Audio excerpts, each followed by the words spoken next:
Gentrification is the process of changing the character of a neighborhood through the influx of more affluent residents and businesses. 1. It is a common and controversial topic in urban politics and planning.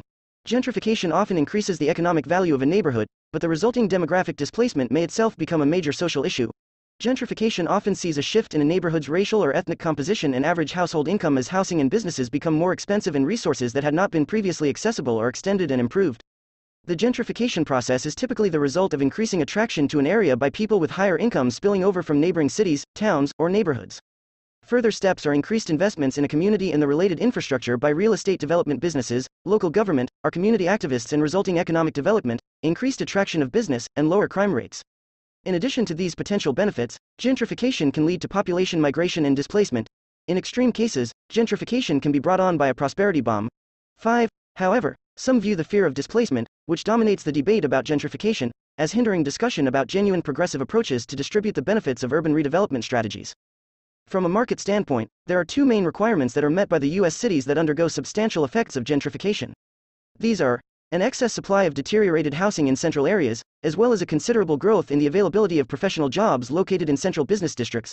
These conditions have been met in the U.S. largely as a result of suburbanization and other post-industrial phenomena. There have been three chronological waves of gentrification in the U.S. starting from the 1960s, 42. The first wave came in the 1960s and early 1970s, led by governments trying to reduce the disinvestment that was taking place in inner-city urban areas. 42. Additionally, starting in the 1960s and 1970s, U.S. industry has created a surplus of housing units as construction of new homes has far surpassed the rate of national household growth.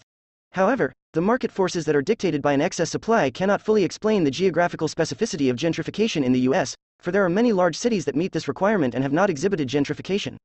The missing link is another factor that can be explained by particular, necessary demand forces.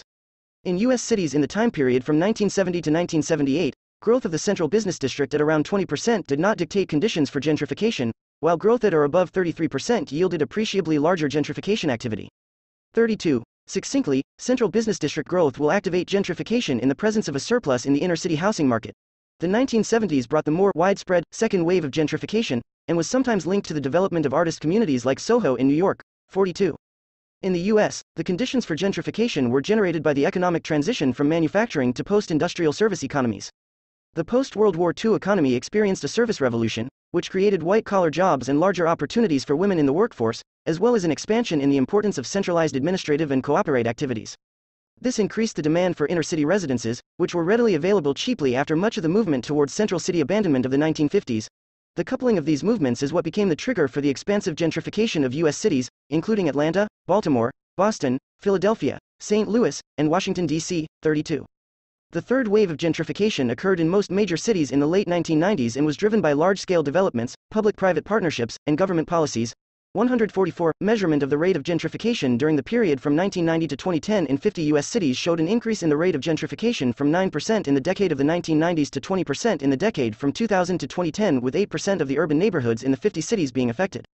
Cities with a rate of gentrification of approximately equals 40% or more in the decade from 2000 to 2010 included 145, Portland, Oregon 58.1%, Washington, D.C. 51.9%, Minneapolis 50.6%, Seattle 50%, Atlanta 46.2%, Virginia Beach 46.2%, Denver 42.1%, Austin 39.7%. Cities with a rate of less than 10% in the decade from 2000 to 2010 included